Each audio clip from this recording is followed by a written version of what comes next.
Welcome back to another week of Power Rankings. My name is Hunter, and today we're going to get into how the NFL is shaping following Week 15, where we had several key divisional games, several key games for playoff seeding, and ultimately it was a good week despite the lot of injuries that was had between many key teams in the NFL this season.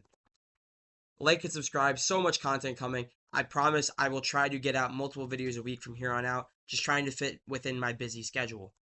Number 32, I have the Las Vegas Raiders, where they're 2-12. They get shut out 31 to nothing by the Philadelphia Eagles, where Kenny Pickett was not good in his first start as the Raiders quarterback. And the Raiders, week to week, look like the worst team in the NFL, where they really only have three or four great players surrounded by a lot of players that really just aren't fit to be on a good contending team. And the Raiders need to address a lot of things in the next offseason. Number 31, I have the Tennessee Titans, who they lose again to the San Francisco 49ers. They kept it somewhat close. Cam Ward had a couple good plays in this game, and that's what you like to see if you're a Titans fan. The last few weeks have shown growth from Cam Ward and shown things that really weren't showing up on his tape at the beginning of the season, and Tennessee does lose, but once again, good signs from Cam Ward. Number 30, I have the Giants, where they lose the divisional game. They maintain the number one overall pick. Jackson Dart was all right in this game, had a couple amazing throws, but then like that last throw in the game just wasn't the best. And the Giants just continue to find ways to lose despite their talent. And that's why the Giants sit at 2-12 and hold the number one overall pick, but they're not last because once again they've shown talent. Number 29, I have the Jets. Brady Cook was not good at all in the game against the Jaguars, and their defense just got ran all over by Trevor Lawrence as he throws for 5 touchdowns and gets one on the ground against this defense who allows 48 points to the Jaguars. And they traded lots of pieces at the deadline to make this defense worse to help them tank. And this loss showed why the Jets defense is that bad at this point in the year. They fire Steve Wilks. There is change coming on that Jets defense. Number 28, I have the Cleveland Browns, who are 3-11. They get blown out. Shador did not look good at all against the Bears, throwing 3 picks and around 160 yards. And it was his worst game as the starter. And that's not what you want to see if you are a Browns fan. Number 27, I have the Arizona Cardinals, who sit at 3-11, losing yet again, this time to the Texans, as the Cardinals keep losing. Lots of change needs to be made in Arizona, and we will start to see what that is, starting from the quarterback position, where Brissett has not looked that great in Kyler Murray's absence.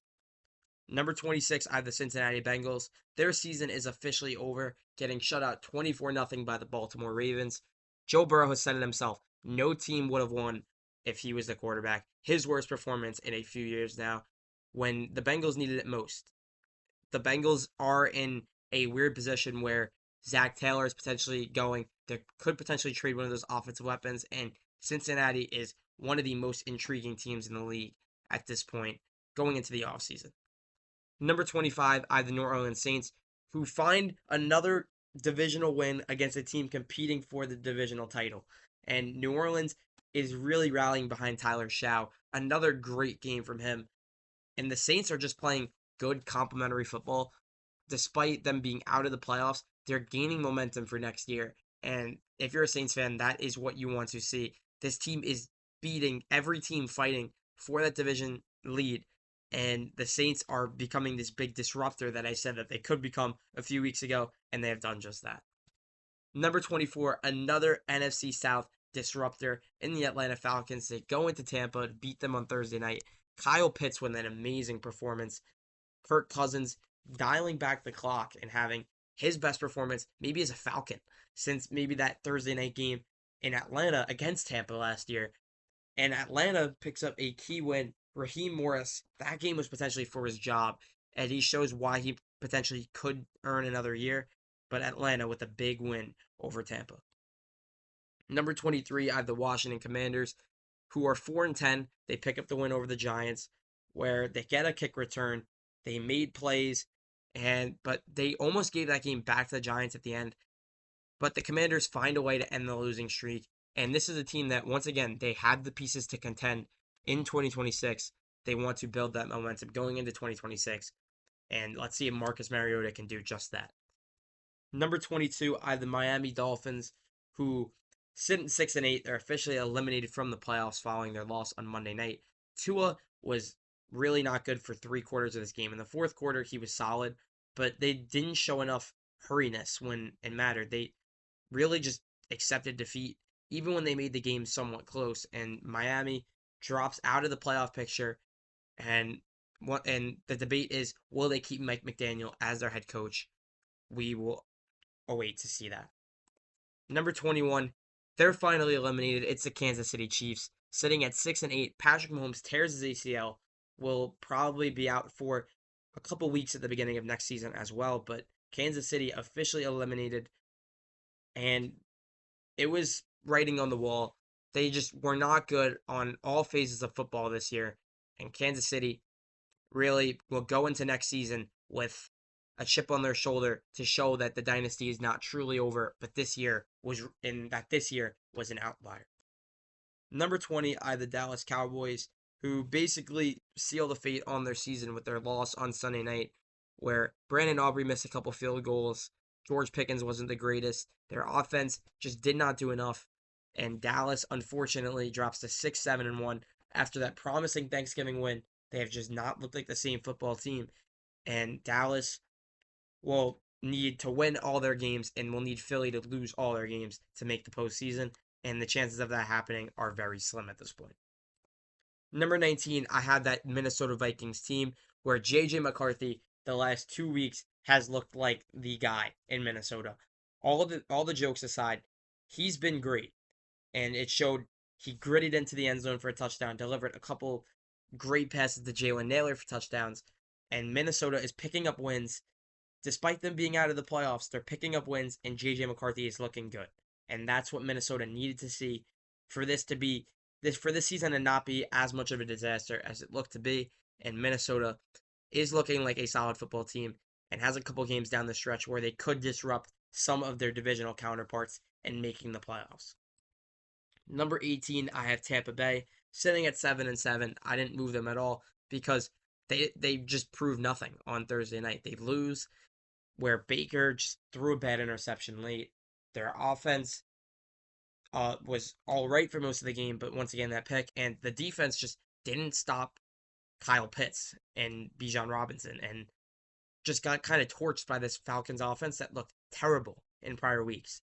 Tampa has lots of problems right now, but if they beat Carolina, most of those problems get masked for the time being because then they'll probably go to the playoffs. And Tampa, that's been their goal. They want to win the NFC South again, and they could do just that by beating Carolina at least once, maybe twice. Carolina is next to talk about as they lose to the Saints. Another game where they had the possibility to take advantage, and they blew it. Carolina just blew their chance here. They did not do enough on offense. Their defense just, once again, letting Tyler Shaw and that late penalty cost them the game. And Carolina really needs to win this game on Sunday to just not just take charge in the division, but to end this slide from what looks so promising prior to their bye week. And Carolina is in somewhat trouble right now, but obviously the expectations were kind of low. But Carolina wants to win the division and starts on Sunday. Number 16, I have the Indianapolis Colts. Philip Rivers is really just not too much of an NFL quarterback anymore. You can look at the stats, 18 for 27, 120 and a touchdown, but he just really couldn't throw the ball downfield. And he will start again next Monday in a game that, if they lose, practically seals their fate in missing the playoffs after starting 8-2. And Indianapolis had all the opportunities to win this game versus Seattle, but only scoring one touchdown and barely getting it down the field when it mattered. And Indy drops to 8-6. Really, this was a team I had at number 1 at one point in the season. They've fallen all the way to the bottom of the first half of the rankings. Number 15, I have the Baltimore Ravens. I only really moved them up 4 because the way teams moved around in the power rankings, but Baltimore picks up a season-saving win of some sort against Cincinnati, where they were dominant on defense. The offense Derrick Henry was moving the ball, and Baltimore just gets back to their identity of football that they have strayed so far from for most of the season. And Baltimore really needs to just win at least one of these next two games against New England and Green Bay to somewhat give them a chance in week 18, where if they beat Pittsburgh, they will be in the playoffs. And they could also see some losses from Pittsburgh, who sits at number 14 in my power rankings as they pick up a very big win on Monday night, where Aaron Rodgers is dialing back the clock. The last few weeks, he's looked like the guy he was in Green Bay a few years ago, and he's been the most important part of this Pittsburgh team in terms of their playoff push, as they're just looking to pick up victories to win the division and just get in, and just dominance on defense and offense. And Pittsburgh picks up another big win. Number 13, I have the Detroit Lions, who sit at number 13 after dropping 4 spots in a loss that they couldn't really afford to take. Detroit really needed to win that game, and defensively just weren't there. Jared Goff had an amazing game, but it's not going to matter if your defense allows 41 points. And Detroit really is in a position now where they need to see teams in front of them lose in order to make the postseason, and they need to take care of their own business as well. And Detroit, it all starts with Pittsburgh this week. It is a must win, otherwise, this team will more than likely miss the postseason. Number 12, I have the Philadelphia Eagles, who are 9-5. They finally end that slide by beating the Raiders. It was an easy game, not much that they proved, but just getting the job done is what Philly has failed to do the last 3 weeks. They do it. They were efficient on the deep ball, efficient on the run, and just stuff that we weren't seeing from Philadelphia in the past few weeks, we see this week. That's why they move up a spot. Number 11, I have the San Francisco 49ers, who also move up a spot. Really just a game that they were expected to win. They win. They just see more excellent play out of Brock Purdy, and not much to say other than San Francisco gets it done, moves to 10-4, has Indy and Chicago in primetime games the next few weeks, in games that they need to win in order to stay in the divisional race. Number 10, I have the LA Chargers, who move up a spot after beating the Chiefs, a low-scoring slugfest, but they come out on top. That's what the Chargers have done. Their defense is something that gives them a chance to win a title. And if their defense performs the way that they have in the past few weeks against solid teams, the Chargers are a team that nobody would want to play in the AFC come playoff time. Number 9, I have the Houston Texans, who sit at 9-5. They also move up a spot. Another game where Houston was expected to win, but just go out and just dominate on offense. Their defense lets up a couple late touchdowns, but it doesn't really matter because the game was already put away pretty much in the first quarter. Houston, another team in the AFC, nobody wants to play because they just look like that team so far. And Houston sits at 9-5, still in the divisional title race, and let's see how that will turn out down the stretch. Number 8, I have Chicago. Not much that they proved either, other than they're dominant on defense. They're just the ability of this defense to turn over the ball is just immaculate. And they go into their game on Saturday night against Green Bay in a must-win situation at home, something that Chicago they have not come out on top in these crucial divisional games in recent years. They haven't won the division since 2018, and the opportunity that presents itself on Saturday night is too big to pass up. Chicago needs to win that game in order to win the NFC North. They will play Green Bay in that game, who loses Micah Parsons. They had a whole bunch of other injuries. Really a season derailing game for Green Bay, who goes from having Super Bowl aspirations to needing to get the job done on in these next few games to make the playoffs and potentially win the division. And Green Bay has just not done a good job at staying healthy this year, but that's no fault of their own. This team is still talented. Jordan Love had an off game, but really, this team was just emotionally not there following the injuries, and that's why they blew the lead against Denver. But they could turn all the sad emotions around this team around with a win on Saturday night. And that's what Green Bay needs to do in order to win the division. And they could potentially clinch a playoff spot this week if they see a Detroit loss as well. Number 6, I have the Jacksonville Jaguars. Just a team that has just continued to rise week after week because Jacksonville has barely lost since their bye in week 8. And that's something that nobody's really talking about right now. Jacksonville is an underrated team in the AFC, and Trevor Lawrence had maybe the best game he's had in his career on Sunday as he puts up 5 touchdowns passing, 330 yards, a rushing touchdown, really just showing how talented that he is. And Jacksonville is a team that is going really under the radar right now and nobody's talking about, but they can be put out there with a win over Denver to potentially keep them in a potential 1 seed race. And Jacksonville can get the job done. They've done that the past few weeks. Let's see if they can do it against one of the best teams in the NFL. Number 5, New England. I only dropped them down because a bunch of other teams around them won. And the win streak comes to an end. They win 10 in a row. And it seemed like it was going to be 11 in a row, but that second half was just a nightmare for them. They blow the lead. They let Josh Allen come back into the game and just take over. And New England just wasn't able to counter when it mattered. New England drops to 11-3 and still in pole position to win the AFC East, but need to get the job done in their next few games to do so. Speaking of their AFC East opponent, it was the Buffalo Bills who pick up a win and really look like a team that has a possibility to go to the Super Bowl. This team has failed to go to the Super Bowl in years past because Patrick Mahomes and the Kansas City Chiefs was there to beat them every time. And this year, they're not there.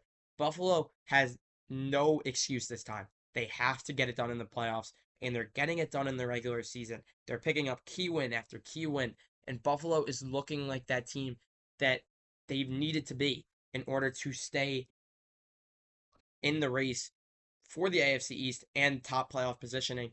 And Buffalo is looking like the team that they need to be.